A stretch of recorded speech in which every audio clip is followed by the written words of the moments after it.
this is Neil King for Random Acts of Cartooning, and I'm doing a sketch of Fantastic Four versus Superman. They just released 2 new movies from the 2 different companies, and I'm doing a convention sketch. But first... Hey everyone, so the influence for today's episode is the cross between Marvel and DC, X-Men and the Teen Titans. Now, this is one of my favorite books, not only because of the 2 titles that were going on at the time when I was a kid, and this was around 82, I guess. But the whole thing about having this team, Walt Simonson and Terry Austin, I was just, I loved all their work. Simonson doing a lot of Thor stuff that I always loved, and Austin working on so many of the X-Men books. But Austin was by this time working with different artists. So if you see it, I look at it, and when you look at Simonson's stuff, heavy Kirby influences everything, but he's made his own way. He's very kind of cartoony in some respects, and his style, when with someone like Austin, who does these super tight types of, and he uses zipatone and stuff, it's an interesting combination. But to just get these kind of things, Marvel and DC together to create these characters that were so big. I was, big Perez fan back then too. And all of these things were happening at the same time. But one of the best times for comics that were around. And I just love how, Simonson, who was pretty much a Marvel guy the whole time, seeing what he would do with very popular Teen Titans was great to see. And all this it really reminds me of that time, like all those tight ink lines. And at the time, it was a larger, it was a bigger comic. But I love what they did together with this. And when you have like the Phoenix kind of character in there and the combination of all this stuff happening, I thought it was really fun. And this is what comics were really about. It's not a very dark kind of thing. It's, this was really made for a younger audience. And it's before things kind of were changing in comics, where it was getting too dark, I think. But this is really when comics, you could get something like this. This was a $2 comic at the time, but it was a big comic, and you can see mine's falling apart here. But I always really loved it, and the scale that Simonson can do. Just love what he's doing, and he's like at the peak of his powers in the 80s. Really love all the stuff that he was doing, and Darkseid and all this stuff. But to have these really beautifully, look at the lines with Darkseid. He's taken this Kirby invention and really just does so many nice things with it. Fun, epic. If you've never seen it, I'm sure it's been reprinted 1,000 million times. But I just love all those 2 guys getting together and taking these things, the 2 companies, and actually doing a solid, quick story like this with some of the major characters. I thought it was really great. It's great to check out if you can. Okay, as always, when I'm doing sketches like this, and this is what I usually wind up doing when I am in conventions. The people are always asking, could I put a character against a character? And sometimes they'll put company characters against other company characters. And I don't think I've ever drawn Superman versus the Fantastic Four before, so I thought this would be good. And as usual, when I'm doing things like this, it is on I guess it's like a 90-pound paper. It's in a booklet form, so it's not like a separate piece. About 11 by 14, like I was saying, and it's just kind of a medium press. It's not hot pressed, and I'm just able to go on top with this fountain pen that I use often. So I just try to get the main parts of the characters, and you can see it was a pretty loose sketch underneath. And this is kind of, if I'm going to do this kind of stuff, I really don't want, these are other people's characters. And obviously it's my take on them.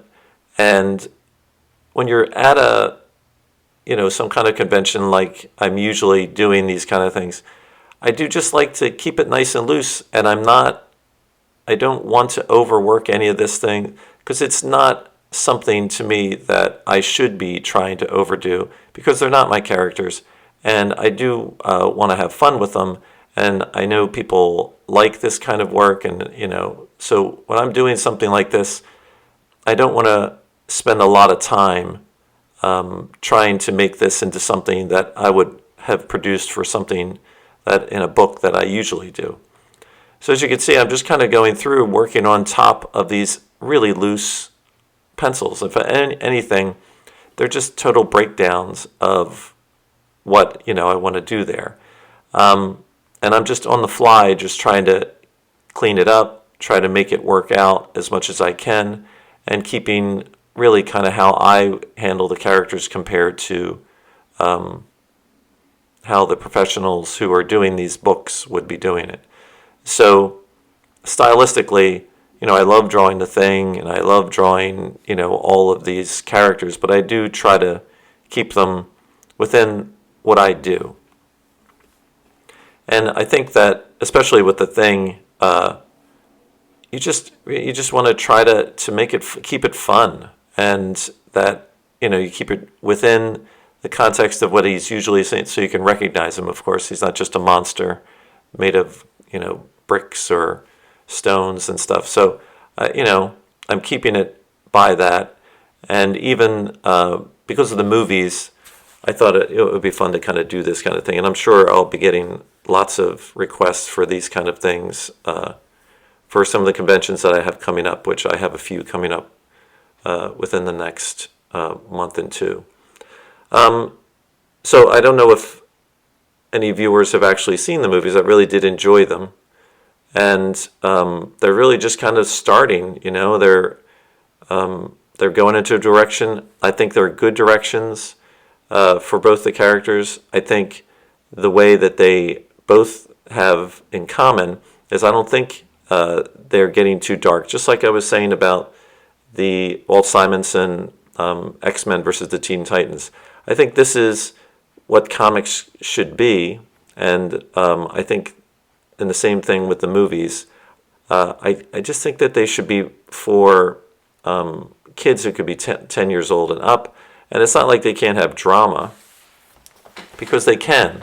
And they've, some of the greatest comics were made in the 60s and the 70s and in the 80s. And I just don't feel like they have to be something that is so menacing and dark that and I just think they get boring. I mean, I feel like comics were made for 10-year-old boys, and I think they should continue to be for a young audience, whether it's boys and girls. And I think that if we are making them for 35-year-olds, I think you're losing what it is that these things work in. I think they stop working once you're explaining things too much, and then this is how the character would feel about this and that. I think, the Kirby stuff was right. They were not making that for older people. So, I think both films really worked out in that fact that they're just showing these families, or they're showing, real heart for some of the characters that they have working in these different films, and just the look of them too I really liked it. You can see I'm just trying to use like the Invisible Girl thing as a sketch. There's a dotted line whenever Sue Storm would do in any of her stuff, because you're supposed to think of it as she's invisible or that part's invisible. So with this, again, when you're drawing this small, and it is very hard, like to draw even with this pen in a quick little fashion, and trying to keep it together, Like when you're talking about drawing a little logo that's smaller than, your thumbnail, you just have to try to get basic in there. That's why when you see things that are printed, of some of the creators that do things with these types of costumes where they have a true logo on their chest or some kind of thing, it's so hard to do. And I'm sure they take, some of them, maybe they've actually made copies of it and then they just kind of in Photoshop or something. I mean, though these guys didn't do it when they first did it. Those inkers really were capable of doing some amazing things at such a small scale. And when I'm drawing these kind of things, and I'm not even doing backgrounds for this, that if you don't recognize the amount of labor that goes on in the books to produce this kind of stuff, and that there are artists out there who are on monthly schedules and bi-monthly schedules to produce this kind of work, it's just amazing. And to think of way back when Kirby and Ditko, and then later with Perez and Byrne and Simonson doing multiple books a month, you just can't believe that those guys were capable of doing it at such a high level. Most people just wouldn't be able to do a 22-page story in a month. It would probably take them 2 months to do it, and just the speed and accuracy. It just shows them, what level of artist some of these guys were to be able to do it. So as you can see, like as I usually do, I just try to move around in these pages, in these characters. And I've drawn Fantastic Four a few times, and especially the Human Torch. Like I do like him a little bit different than the original stuff, and theirs is I feel like obviously better than mine, but I do really like drawing him a little different. So the flames and all the stuff I try to get in there and make it look a little bit more of the kind of character I see when I think of him. But I do love the way Simonson and, actually for this one it would have been Byrne and the Kirby stuff. When they draw the Fantastic Four and Human Torch, I just love what they do with them. But here I'm just kind of getting some of the basic things. You can see even I just barely laid in some of the anatomy to try to get in there. So I have to tighten that anatomy up and make a shoulder work or make a foreshortening of the arm work and get the hands in there. So I'm just like one at a time. I'm just kind of plowing through this kind of thing. Now, when you're at a convention, most of the time people are really just doing a one character. Like I'll do a one character thing, but for me, you do really kind of want them to be going against each other sometimes. Like I would have maybe just had Superman versus the Thing at a convention, but since I'm not at a convention with this and I wanted to do this for this episode, I thought it would be more fun just for me doodling around with at home to just kind of put the guys in there, a bigger sketch than I would usually do. Because, to put all the characters in at once would take way too long at a convention, and I feel like I do like to do it, though. So I'm sure I'll sell this for a little bit more than I would usually one of my sketches that I do at the conventions. So as you can see, I'm kind of almost there with the basic thinner lines, construction lines, and then I'll go in with the next level and thicken things up. So that there's a little more contrast between things. I'm kind of showing that in there. And I'm going to throw some washes on all over the place on these characters. So I feel like when I'm doing them, again, like my first stage is just some flat colors. Because again, you're at a convention and you're just trying to produce something that somebody would like, and it's got to be fun for me to do.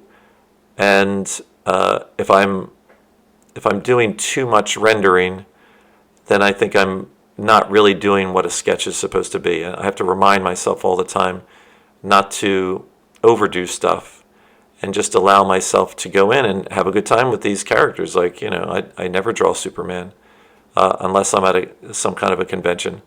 And it's nice just to see, even when I'm viewing this as I'm doing this episode, that this is kind of my process, is just lay in some of these values. Sometimes I would do things in a limited palette, but with these guys, you got to have Superman with all the colors, and you got to have Fantastic Four with all the colors. They're not ones that I would usually do as a limited palette. So I'm just kind of going in and knowing that I've got to come back on top of that yellows to build those up and to get some good contrast. This is the same thing with characters like the Reed Richards characters. He's coming from behind, and I'm just trying to get a little variety with that blue of the costume, because I'm going to come back on top of it with a darker value so that they really pop a little bit more, and just see how it goes. That it's such an important thing to get most of the colors kind of close as much as I can with a wash that I'm doing like this. So by going in quickly and just establishing some of those values, it makes it easier when I pull it all together at the end. But I am really working from light to dark.